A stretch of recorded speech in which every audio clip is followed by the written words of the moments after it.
हिरण पूरे दिन घास खाने में लगा रहता है, घास को प्रोटीन में बदलने में ही लगा रहता है। दूसरी तरफ मांसाहारी लकड़बग्घे को जब तक भूख नहीं लगती बस आराम से पड़ा रहता है, क्योंकि उसे पता है कि उनके लिए प्रोटीन का इंतजाम करने के लिए हिरण जो लगा हुआ है। जब तक हिरण हैं, जंगल में खूंखार जानवर चैन से सोते हैं, पर हिरण जब कम होने लगते हैं तो ये भूखे खूंखार पशु नए जंगलों की तलाश करते हैं। हमारे पूर्वजों ने भी बड़ी मेहनत से सोना, चांदी, रत्न, ज्ञान, विज्ञान इकट्ठा किया था। क्या हुआ? बाहर से कुछ लकड़बग्घे आए और सब कुछ सफाचट कर गए। आज हम ऐतिहासिक पर्यटन के नाम पर उसी विध्वंस के अवशेष देखने जाते हैं। अफगानिस्तान लिया, पाकिस्तान लिया, बांग्लादेश लिया, कश्मीर लिया, केरल और बंगाल भी लगभग जा ही चुके हैं। भारत के लगभग सभी क्षेत्रों में लकड़बग्घा बहुल क्षेत्र बसते गए। उनकी नस्ल के शिकारी परजीवी गुणों का विकास भी जारी रहा।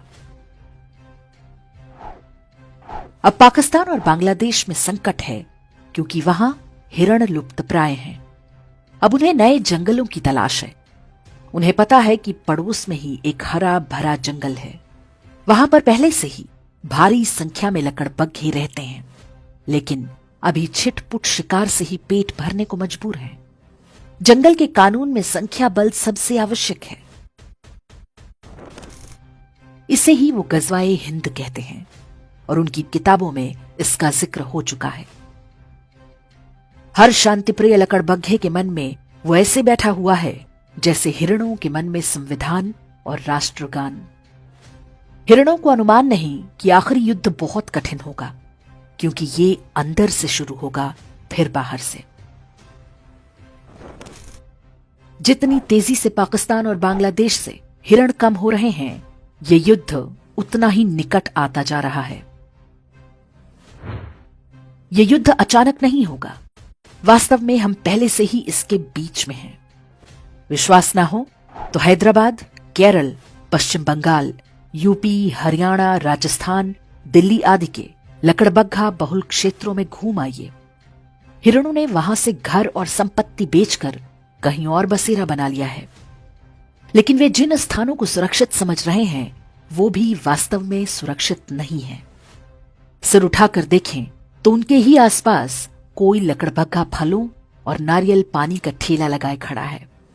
कोई लकड़बग्घा प्लम्बर, कारपेंटर या मैकेनिक बनकर हिरणों पर नजर बनाए हुए है। हर कोने पर लकड़बग्घों की मांद भी बन रही है।